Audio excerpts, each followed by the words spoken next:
Baba mwema, mfalme wa amani, tunakushukuru kwa pamoja nasi. Ni muda mzuri tena usiku huu wa kurudi mbele yako ili tushiriki pamoja na watu wako kujifunza neno lako. Tupe Roho wako Mtakatifu akafundishe kila mmoja kwa nafasi yake, maneno haya yaweze kuwa baraka katika familia za watu wako wanaotega masikio, katika jina la Yesu Mwokozi wetu, amen. Amen. Basi bila kukawia, kwa kuokoa muda, na kama mnavyotuona wale ambao wako YouTube, ni kwamba kweli tuko timu ya kuonekana. Tutakuwa tunagawana vipengele. Kwa hiyo mimi kuna mada nitazungumza hapa, wenzangu nao watazungumza, kila mmoja na kitu kizuri cha kufanya hapa. Amen. Kwa hiyo kama tulivyosema hapo nyuma, kuondoa bendera ya shetani katika familia zetu, ni kweli kwamba ni mpango wa Mungu tangu awali wa kuiweka familia nzuri. Familia ndilo kanisa bora. Familia ni kiungo kizuri au ni chombo kizuri cha Mungu duniani, ambacho ndani yake kuna baraka za kupata watoto, mke mzuri, mume mwema, kanisa zuri, raia wema, na mafanikio na maendeleo, vyote vinategemea familia. Amen. Ni basi shetani naye, kwa sababu yeye palipo na wema, palipo na amani na furaha, yeye anahitaji ni kuvuruga. Nilisoma sehemu moja kwamba hata akipita karibu na mti wenye kujaa ndege wanaimba, yeye anatamani arushe bomu tu, hiyo furaha imradi iishe. Yani mradi avuruge. Kwa hiyo anapoona Mungu amempangilia vizuri mwanadamu, yeye anahitaji katika nyumba zenye furaha ajaze machozi, ajaze huzuni, ajaze mafarakano, magonjwa na kutoelewana. Lakini mpango wa Mungu ni kuweka familia nzuri. Katika shida hizi za siku za mwisho, ndio maana na sisi tunajitahidi kwa kumtii Mungu ili tujaribu kufundisha ujumbe unaoweza kuokoa, japo wale walio tayari kusikiliza, kuelewa na kufanya maamuzi. Amen. Katika kitabu cha Mika sura ya 7 fungu la 3, kuna maneno machache ambayo mwenzetu atatusomea hapo ili tuweze kuyasikiliza yanasemaje. Kitabu cha Mika sura ya 3, sura ya 7 fungu la 3. Sura ya 7 fungu la 3 nasema, mikono yao inayashika mabaya wayatende kwa bidii. Mtu mkuu aomba rushwa, kadhi yu tayari kuipokea. Mtu mkubwa hunena madhara yaliyomo rohoni mwake. Ndiyo. Hivyo ndivyo wayafamavyo hayo pamoja. Ndiyo. 4. Mtu aliye mwema miongoni mwao ni kama mbigili. Mtu aliye mwenye adili miongoni mwao ni mbaya kuliko boma michongoma. Hiyo siku ya walinzi wako, yani siku ya kujiliwa kwako imefika. Sasa kutatokea kufadhaika kwao. Basi Luka, nenda kwenye fungu la 5 na la 6, itatusaidia zaidi, maana huko tumeanzia mbali kidogo. Asema, msimwamini rafiki, msimwekee kiongozi tumaini. Ilinde milango ya midomo yako ilinde milango ya midomo ya kinywa chako. Ndiyo. Ili mkeo alalaye kifuani mwako asijue habari. Kwa maana mwana umwaibisha babaye, na binti uondoka ashindane na mamaye, na mwanamke aliyeolewa ushindana na mwavaye. Adui za mtu ni watu wa nyumbani mwake mwenyewe. Asante sana. Katika hii habari inatisha sana kusema mtu mwema tafanana na mbigili. Unashindwa kuelewa sasa mbaya tafanana na nini? Kwa sababu kama mzuri anafanana na mbigili na michongoma. Mbigili zinachoma sana. Alafu ufikirie kwamba mbaya sasa yukoje. Na kusudi la shetani ni ili watu waishi ndani ya familia wakiwa kama mbigili na michongoma. Yani wanaishi kwa kuchomana. Ndio maana wametuambia kwamba ni grupu la watu kama 5 hivi. Amesema kwamba baba na mwanawe hawataelewana. Ndio. Binti na mama yake wasielewane. Mkwe na mama mkwe hawatafanyaje? Hawataelewana. Alafu adui wageuke wa nyumbani. Sasa nyumbani tukibomoana, sasa nani wa kutulinda? Nje itakuwa hakuna namna. Hali itakuwa mbaya. Nitazungumza vitu viwili, alafu wenzangu nao wataendelea kwa kuzungumza vingine, baadhi ya vitu ambavyo shetani anatumia kwa kuangamiza furaha ya nyumbani na kupotosha ile sura halisi ya familia. Kitu cha kwanza kabisa ni kuwafanya watu wakose mawasiliano. Mawasiliano ni kitu kizuri sana, muhimu. Tumekuja hapa ili tuwasiliane na jamii inayotuzunguka. Kilichotuleta hapa ni mawasiliano. Si kwamba tunapaza sauti sana mpaka ifike mjini, lakini hivi vyombo vya mawasiliano vinatusaidia hiyo sauti iwafikie. Ndio uzuri, taarifa zinafika. Sasa na Mungu alitupatia kuongea, akatupatia ulimi wa kuongea, masikio ya kusikilizana, lakini shetani anataka kuangamiza yale mawasiliano ya ndani. Hakuna salamu, hakuna upendo, hakuna tabasamu. Methali 16 fungu la 21 panasemaje? Twende haraka haraka kwa usudi muda wewe. Methali 16 21 na 20 na utaruka fungu la 24. Okay, 21 anasema ndio, aliye na hekima moyoni ataitwa mwenye busara. Utamu wa maneno huongeza elimu. Utamu wa maneno huongeza nini? Elimu. Lakini shetani kwa hiyo kama hakuna utamu wa maneno, kitakachoongezeka ni nini? Utamu wa maneno unaongeza elimu. Sasa ubaya wa maneno utaongeza uadui. Sasa utaleta uadui au mbavu. Si ndio? Ndicho kitakachokuja. 24, maneno yapendezayo ni kama sega la asali, ni tamu nafsini na afya mifupani. Unaona, maneno mazuri ni dawa. Ni kama sega la asali. Amesema kwamba ni tamu wapi? Ni tamu mifupani. Alafu pili, yanaleta afya. Yaani ukiishi na mtu mnayeongea vizuri, ni kana kwamba hakuna siku ya kunywa vidonge. Hata utakapokunywa vidonge ni bahati mbaya, lakini si kwamba ndani ya nyumba yako hautakuwa na chokochoko zinazokuongezea shida na matatizo. 18 fungu la 4. 18 fungu la 4 ndio anasema maneno ya kinywa cha mtu ni kama maji ya virindi, kijito kibubujikacho chemchemi ya hekima. Asante sana. Maneno mazuri tu ni chemchemi ya nini? Ya hekima. Ina maana familia zinazoishi kwa vijembe, ni chemchemi ya laana. Ni chemchemi ya laana. Kweli kabisa. Na kama maneno mazuri ni chanzo kizuri cha afya, maneno mabaya ni chanzo kibaya cha magonjwa. Hapo napo nimehapa. Amen. Namba 2, ili wenzangu nao wapate cha kuongea.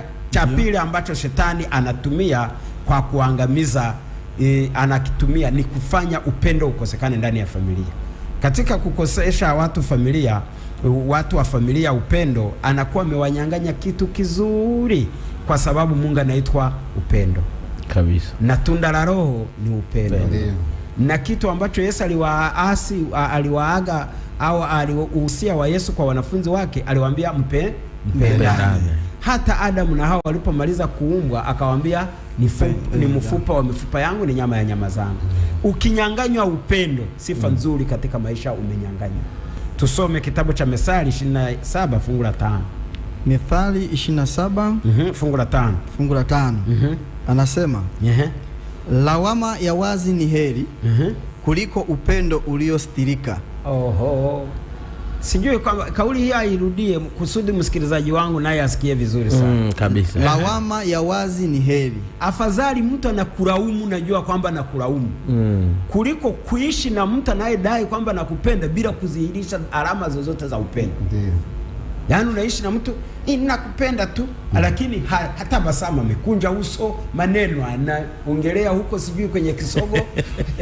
Huduma zenyewe zinakuja kwa shida, alafu eti nakupenda. Hapana. Hapo hamna upendo. Upendo ni nguvu na silaha ya kupambana na udhaifu wa kila aina.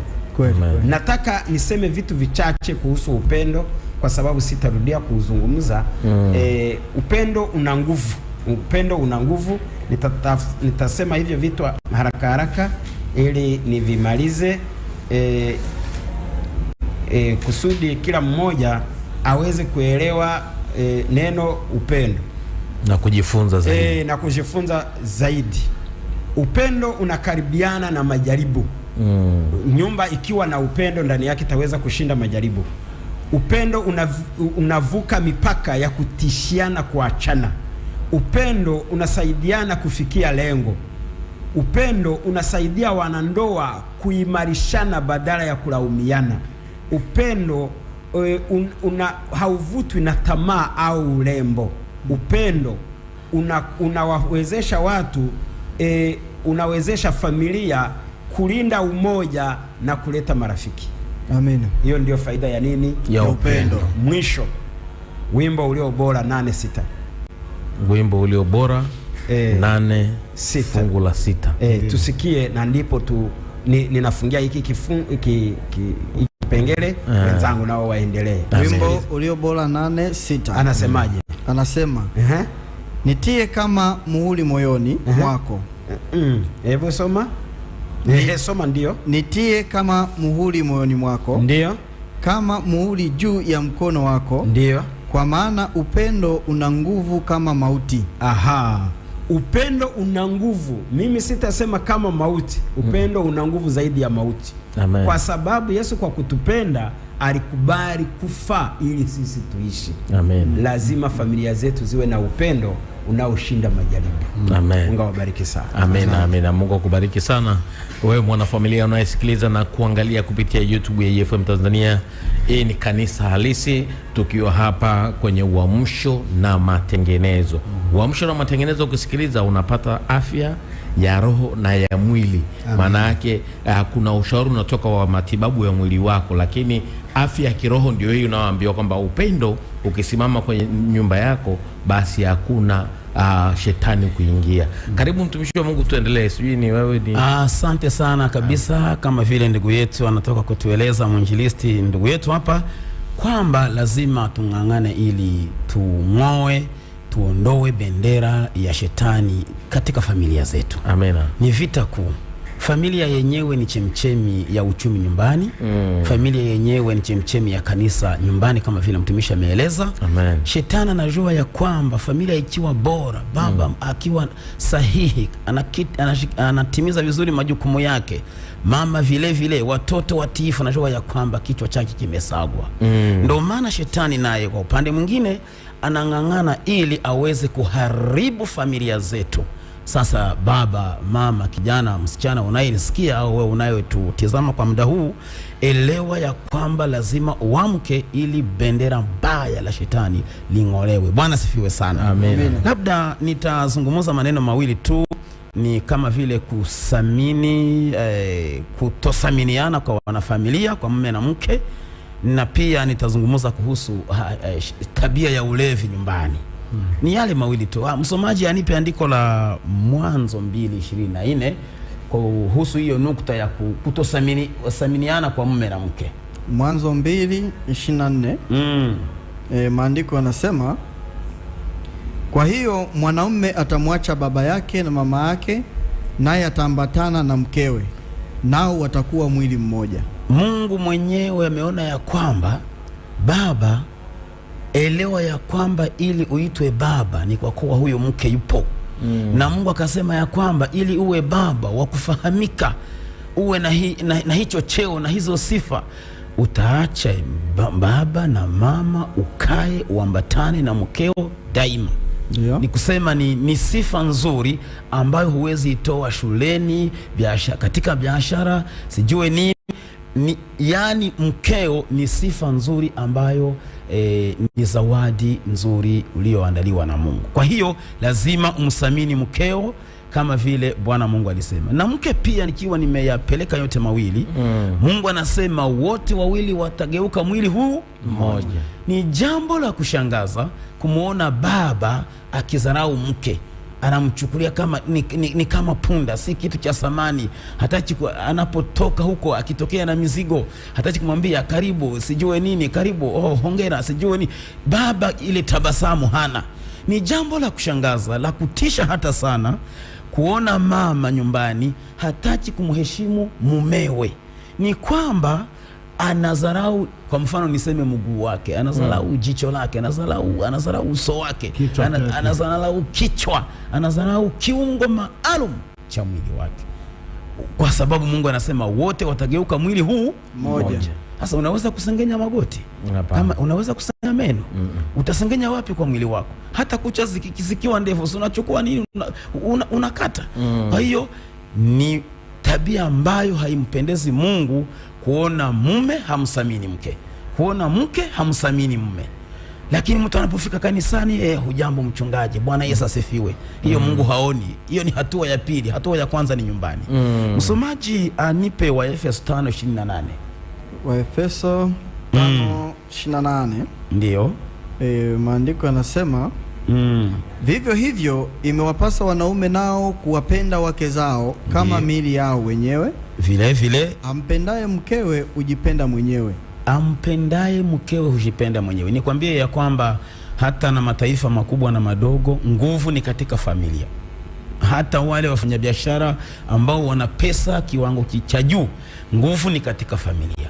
Kama mume hasamini mke, shetani, huo mlango umekaa wazi miaka mingi, sijue 5, sijue miaka 20. Jaribu kuufunga jioni ya leo. Uanze umsamini mumeo, uanze umsamini mkeo, sababu mke ni kiungo chako, mume ni kichwa chako. Bwana tusaidie sana. Amen. Nipe fungu la 33, sura hiyo tu 33. Anasema, lakini kila mtu ampendaye mke wake kama nafsi yake mwenyewe, wala mke asikose kumstahi mmewe. Kwa kweli kabisa. Hakuna njia nyingine, usiende kulia wala kuingia kushoto. Ni kumbe mume na mke ni kitu hiki kimoja. Problem au shida, changamoto iliyoko ni kuona ya kwamba mama, kuna wengine ambao anataka wamshauri zaidi ya mumewe. Baba anataka siri zake zifahamiwe na wengine zaidi ya mkewe. Yani inabidi tusaminiane, mke kwa mume. Kipengele cha pili, nikiwa napita haraka sana, ni kuhusu ule mlango mwingine ambao shetani anaupitia akitaka kubomoa familia zetu, hata akitaka weke bendera lake, ni ulevi. Ulevi nyumbani. Kuna namna Mungu aliweza kutamka katika maandiko matakatifu. Nipe Hosea 4:11. Tuongee kuhusu mume mlevi, mke mlevi, watoto walevi, mtu mlevi nyumbani. Ni shida, ni baraka. Twende haraka. Kitabu cha Hosea, hiyo itakuwa Hosea 4:11. Hosea 4:11, maandiko yanasema uzinzi na divai mpya huondoa fahamu za wanadamu. Uzinzi na divai mpya, zote zikiwa nyumbani, ndani ya ukaweka kwa mdomo na kumeza, fahamu zinafanyeje? Zinaondoka. Na mtu kama hana fahamu, kweli ataonekana hako sawa, hako sahihi. Hawezi kuwa sawa. Uzinzi na divai, ukinywa tu fahamu zinaenda. Sasa nyumba ambayo inaongozwa, yani bia, pombe kila siku, leo kesho, tangu inaweza kusema ni tangu Jumapili hadi Jumamosi ni pombe tu, tangu tarehe 1 hadi tarehe ya mwisho ni pombe tu. Ufahamu umekwenda. Ufahamu umekwenda ni maneno mazuri ambayo anatuongoza nayo, ni kuhusiana na ulevi wa nyumbani, maana yake ulevi wa kunywa kileo. Sasa baada ya matangazo machache hapa, tutarejea tena kuendelea kupata hili somo. Kama unakunywa, sikiliza vizuri kabisa. Kujifunza ni hapa na ni leo. Usiseme kwamba bana washazoea kuwasikiliza. We sikiliza, litaingia huku likitoka huku. Kesho Jumamosi ijayo watakuja tena watakufundisha. Likiingia kulikitokea huku, basi wewe una bendera nyumbani. Na bendera hiyo ni ya shetani kabisa. Kwa hiyo msomaji, tupe fungu la 18 la sura hiyo ya 4 kitabu cha Hosea, ili tuendelee kuona namna shetani anavyopanda bendera yake ndani ya familia kupitia kileo au pombe. Hosea sura 4:18. 4:18 anasema, Biblia inasema kileo chao kimegeuka kuwa uchungu. Uzini daima, wakuu wake upenda aibu. Kileo chao kimegeuka kuwa uchungu. Shetani huwa anaimba, anashangilia anapoona ya kwamba ndani ya familia pesa zinanunuliwa kitu kinaitwa pombe. Pombe ni daraja ya uzinifu. na watu familia inapokunywa pombe, basi fahamu ya kwamba uzinifu nao pia utafanyeje? Utafuata. Na mke akiwa mzinifu, baba akiwa mzinifu, watoto akiwa wazinifu, basi familia imeoza kabisa. Ndio maana wanipe Methali 21 tuzidi kuangazia hii nukta ambayo familia nyingi wanahangaika wakitumika na kutafuta pesa. Baada ya kupata pesa zinapotea kwa njia ya pombe. Karibu msomaji. Mithali 21 nasema mvinyo udhihaki, kileo uleta ugomvi, na akosaye kwa vitu hivyo hana hekima. Sie mimi ni Biblia yangu na yako msikilizaji, unasikia ya kwamba kumbe bendera la shetani wakati mwingine laingia katika familia zetu kwa njia mbili. Nimesema kutosaminiana kwa mume na mke. Njia nyingine nikiendelea ni kupitia kileo, pombe. Kwamba mfano mdogo kutoka katika kitabu cha Samueli wa kwanza 25:36, ako mwanaume mmoja Nabali ambaye alikuwa tajiri, lakini kwa ajili ya kileo, kwa ajili ya pombe akawa, wanipe hilo fungu 25:36 niwe nimempisha ndugu yangu. Samueli wa kwanza 25:36 anasema hivi, maandiko matakatifu yanazungumza hivi katika sura hiyo. Anasema, kisha Abigaili alimjia Nabali, na tazama, alikuwa amefanya karamu nyumbani mwake kama karamu ya kifalme, na moyo wake huyo Nabali ukafurahiwa ndani yake, kwa maana amelewa kabisa. Kwa sababu hiyo hakumwambia neno dogo wala kubwa hata kulipopambazuka. Ni kwamba akili zilikuwa zimepoteza dira kwa ajili ya kileo, kwa ajili ya mvinyo ambaye alikuwa ameutumia. Kwa hiyo mashauri na kujenga familia ambako kulikuwa kuna stahili katika kati ya maongezi ya mume na mke kukawa kumefifia. Karibu ndugu yangu. Amina. Wakati unamkaribisha niombe kuongeza neno moja. Ile tarehe 16 pale Wiza Hall, na wakumbusha wasikilizaji na watazamaji kwenye YouTube, mwinjilisti Michael atatupa maelekezo zaidi. Ni pale Wiza Hall, njia panda ya Moga, ya kwenda Moga. Hapo tu unaona utakuta ukumbi huo wa Wiza Hall. Okay, na ni Jumamosi ya tarehe inaanza kesho. Sawa kabisa. Maana yake tarehe 16. Sawa kabisa. Amina. Kwa hiyo kila mmoja anakaribishwa, na kiingilio hamna chochote, kiingilio ni hiari yake ya kuja. Amina. Asante sana. Amina. Huu ni uamsho na matengenezo unayetazama kupitia YouTube. Asante sana Emmanuel Mwakilema, unasema Mungu awabariki sana watumishi. Lakini Shinene Boy anasema anawapenda. Hizo ni comments za kwenye YouTube. Amina. Amina. Karibu mtumishi wa Mungu. Asante. Nasi tunampenda sana. Amen. Tunapoendelea na mada yetu ya kuondoa bendera ya shetani katika familia zetu, ni kweli kwamba shetani amezishambulia familia zetu na silaha zake nzito bila huruma, lakini pia Yesu akazikomboa familia zetu, tukijua njia ya kuweza kuziba ule ufa na kuweza kujua ameweka mitego gani itatusaidia. Hapa nitaongelea pia njia mbili ambazo shetani amezitumia ili kuzibomoa familia. Moja kabisa ni ya kupenda pesa sana. Najua sote tunapenda pesa kabisa, na kuzitafuta za tusaidia katika maisha ya kila siku. Lakini endapo mume atapenda pesa kuliko mke wake, mama apende pesa kuliko mume wake wala watoto, familia itakuwa imeisha, kwa sababu pesa haziwezi kununua upendo. Kwa hiyo naomba ndugu atusomee katika Timotheo wa kwanza 6 fungu la 10, tusikie Biblia inasemaje.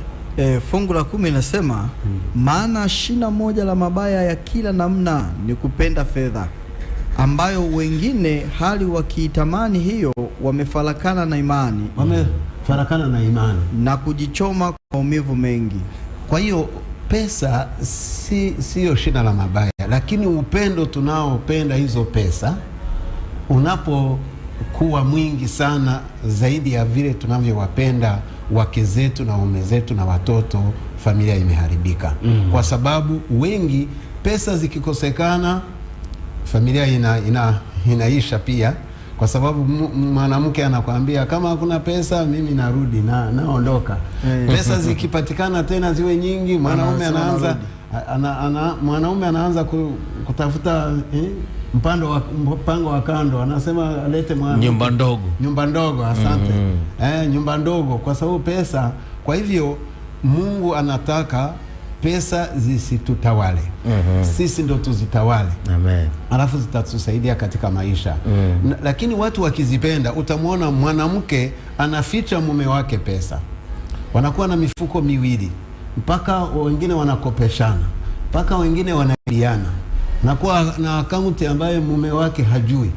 Mke ambamo atatorosha kufika kwa wazazi sijui.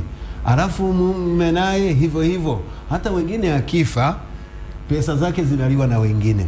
Marafiki ndio wanajua ziliko. Mke wake hana habari. Watoto wanabaki yatima na baba alikuwa na mali. Kwa hivyo pesa, kupenda hizi pesa kupita kiwango pia kuna haribu familia.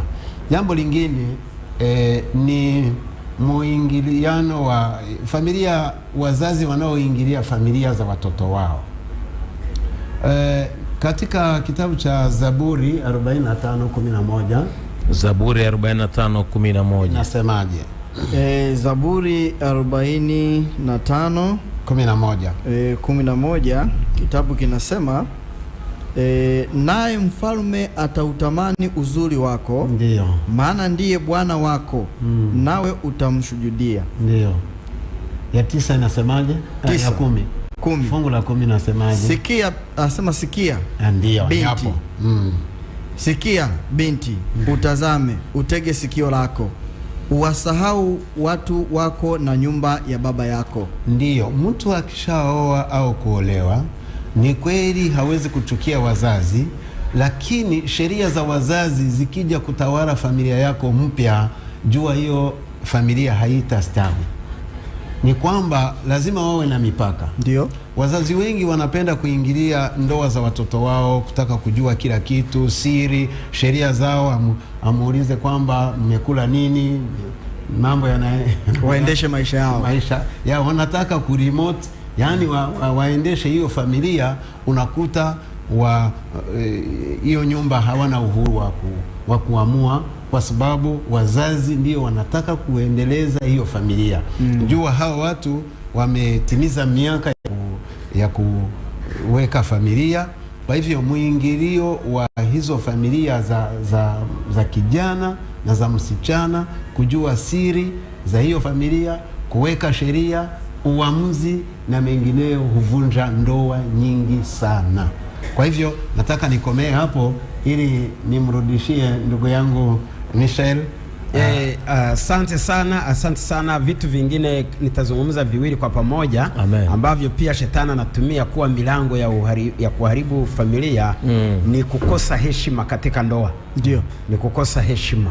Yaani hapa nitazungumza machache. Kuna watu ambao ni wanaume au wanawake katika familia zao wanapenda kuzalilishana au mtu kumbeza mwenzake mbele ya watoto, mbele ya wageni, kutojali hisia za mwenzie, kutojali mahitaji yake, kutojali kushauriana naye. Hivyo vitu watu wanavipuuzia, lakini ni vitu vya msingi sana. Ili haya mambo mawili ambayo nataka nizungumze kwa pamoja, kutoheshimiana na kutofautiana katika mipango. Katika mipango mwenzangu amekwisha kuvizungumza hapo kidogo. Ni pale unakuta watu, yani unamzalilisha mtu, lakini si hivyo tu, ni kumsikiliza mwenzio kwa makini, ni kutoshirikiana katika uchovu, katika furaha na katika mengine. Yani kumheshimu mtu ni kumpa nafasi, umsikilize, aidha na furaha au ana uchungu au ana nini. Ni kutambua na kuheshimu na kujali hisia za mwenzio. Hilo nimelimaliza. La pili ni kutoshirikiana naye katika ushauri. Unakuta mna watoto hamtaki kupanga pamoja, mnataka kujenga, hamuelewani. mnataka kununua kitu hamuelewani. Wakati mwingine mwenzako anakuomba kitu ambacho najua na wewe huna. Yaani mimi kipato changu kwa mwezi ni 50,000. Yeye ananidai nguo ya 200,000. Kama sio kutaka kuniumiza nataka nini? Lazima mipango yetu tuelewane. Kabisa. Mipango iendane.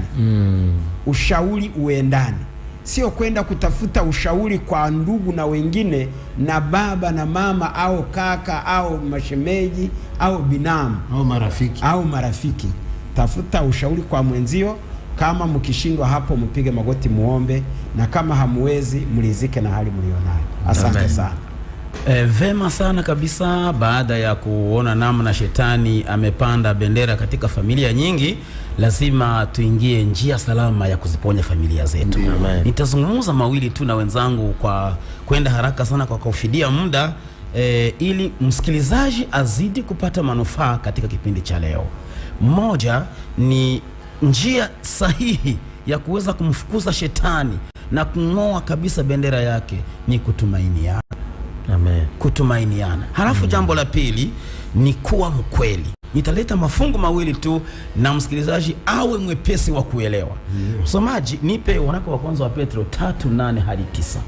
Kuhusu hili jambo la kutumainiana. Waraka wa kwanza wa Petro. Waraka wa kwanza wa Petro 3 ndiyo sura fungu la 8 na 9. Fungu 8 na 9 anasema, neno la mwisho ni hili.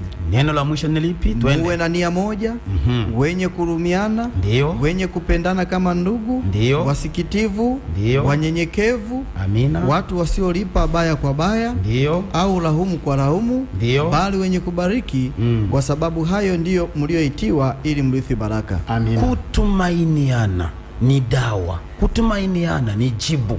Mume lazima amtumaini mkewe.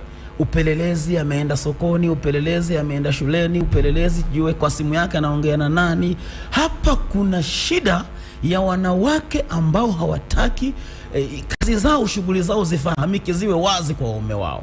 Hapa kuna utata wa wanaume ambao wanaweka hata naweza kusema ni password kwa simu, mke hata jua, au wakati mwingine mke aiangukie simu ya mume aone alikuwa anaongea na John, si John, naweza kusema na Rebecca na nini. Hizi wasichana majina ya wamama. Yani kutotumainiana ni mlango mbaya unaoharibu familia, inaharibika. Neno limetuambia ya kwamba la mwisho ni hili, muwe na nia hii moja. Baba, mama, muwe na nia moja. Halafu nipe fungu la pili katika hiyo Petro, fungu la 10. Kwa kumaliza, lazima tuwe wa kweli, nia iwe moja, na tena mama, geuka mkweli, baba, geuka mkweli. Twende msomaji. Kwa maana atakaye kupenda maisha na kuona siku njema, auzuie ulimi wake usinene mabaya, na midomo yake isiseme hila. Yani ukitaka familia yako inawili, baba, mama, yani zuia ulimi wako usinene mabaya, au jitenge mbali na hila. Kitabu nilicho nacho mkononi kinasema ya kwamba maana kutiliwa mashaka kunasababisha hasara isiyo na fidia, tena kuishi na muongo hukufanya usiamini hata ukweli wake. Amen. Inabidi watu wawe wa kweli, tena waaminiane. Karibu mwenzangu. Kwa kumalizia ni kwamba njia salama ya kuziponya familia zetu, kuna dawa nyingi tu za kiroho. Hapa nizungumzie, mtengee muda mwenzako. Unajua kwamba katika uchumba wenu mlikuwa mnatenga muda, mnaongea, mnafanya na mipango, lakini wengi wakisha kufunga ndoa na kuishi pamoja wanaishi kama wageni. ni swali jibu, swali jibu, nguo, chakula, fanya hivi. Lakini kutenga muda, mnatoka nje, mnaongea, unamwambia tumeishi na wewe miaka 5, nini ungependa nirekebishe katika maisha? Na wewe unamuuliza jambo hilo, mkiwa hamna shida, hakuna shida ambayo imetokea, nyinyi tu mnataka kujenga. Uwe muda muafaka, usianze kumurekebisha na kumkosoa mbele ya wageni, mbele ya watoto. Hamna, tenga muda muafaka, alafu mkaongee, itakuwa dawa.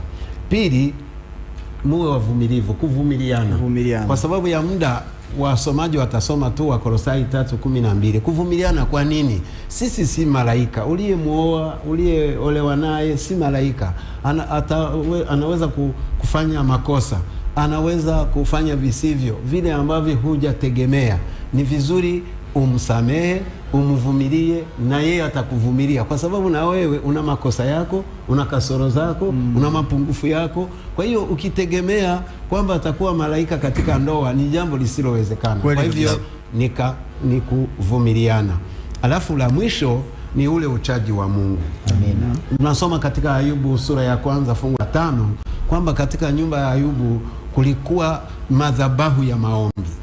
Wengi tunazoea kwenda kanisani, huko ndiko tutakuta maombi nini, lakini familia zetu, nyumba zetu, madhabahu kabisa yamezima. Watu wanalala bila kuomba, wakiamka hakuna maombi, hakuna kufikiria neno la Mungu. Sasa haya yote hayatawezekana. Shetani atapata mwanya na kuweza kuzibomoa familia zetu. Kwa hivyo haya na mengine yatatusaidia ili bendera la shetani liondolewe, alafu familia iwe kivutio, iwe kisima cha amani na mambo ya kiroho. Mbarikiwe sana. Amina. Asante sana. Tuliwaahidi mapema kwamba tutazungumza mishipa na mifupa. Kabisa. Si ndio? Kabisa. Sasa kwa machache ni kwamba watu wajue kwamba kuhusu mifupa, vitu vinavyoiharibu kwanza ni kunywa soda, vitu vya aina ya soda vingi sana, ni pombe nyingi sana, ni kula chumvi sana, ni sukari nyingi sana, ni kahawa, ni hivi vitu vya energy drinks, vya kunywa vya energy, ni vitu ambavyo havina calcium, ni uvutaji wa sigara, ni kukosa protein ya kutosha katika mwili. Kwa hiyo hivi vyote ni uharibifu wa nini? Wa mifupa. Ili kama umekwisha kukabiliwa na tatizo hili, nisikilize vitu vitakavyo kusaidia. Unaweza kuchukua nyanya moja, tango moja, karoti moja, unavisaga kwa pamoja, alafu unakula hivyo bila kuvichuja. Unavitumia hivyo bila kuvichuja. Baada ya hapo, kunywa, andaa ulezi wako, ndani yake weka ile coconut au nazi, unga wa nazi wa milk ambao wameandika kwa nyuma ni milk, coconut powder milk, lakini kwa Waswahili mtakuta supermarket, mtaiona ni packet fulani imesealed kwa ndani, imefungwa vizuri. Utakuta unga mweupe. Chukua hicho kijiko kimoja, kijaze kijiko cha kula kile, koroga katika uji huo, alafu kunywa kila siku. Vinasaidia mifupa baada ya kunywa kile kinywaji ambacho nimesema hapo juu. Maana yake anachukua nyanya, anachanganya na tango pamoja na carrot, anasaga, anakunywa bila kuchuja. Alafu baada hapo anatengeneza uji wa ulezi, anaweka kijiko kimoja cha unga coconut powder, yani unga wa nazi, sio ile yale ya maji, ule wa unga, anaweka kijiko kimoja, utazani kwamba ni kama haya maziwa ya kwenye vikombe. Alafu atakoroga, atakunywa. Amina. Basi tuzungumze pia na mishipa, maana muda nao umekwenda. Amen. Kama mishipa nayo sehemu ambayo damu haifiki, utasikia kama damu ni kidogo kwenye mishipa na ganzi na kujaga, au ni kidogo au haifiki, inafika kwa uchache au haifiki, utasikia ganzi. Unaweza kupatwa na kizunguzungu, unaweza kusikia maumivu au vichomi mbalimbali. Vitu vitakavyoweza kukusaidia ni mboga. Katika upande wa mboga ni spinach, ni tembele na sukuma wiki. Hivyo vinaweza kusaidia mishipa. Lakini pia ukisaga apple pamoja na vitunguu saumu punje 3 au 4 vitasaidia mishipa yako. Lakini humu katika hiyo smoothie ya kitunguu saumu na apple, ukiweka ndani mafuta ya olive oil, yanasaidia ile mishipa kuendelea kuwa laini, isikakamae. Anakunywa hivi, anaweka vijiko viwili tu, mishipa itakuwa mizuri. Na imani kwamba siku nyingine tutaendelea na vingine, tutaendelea zaidi. Asante sana.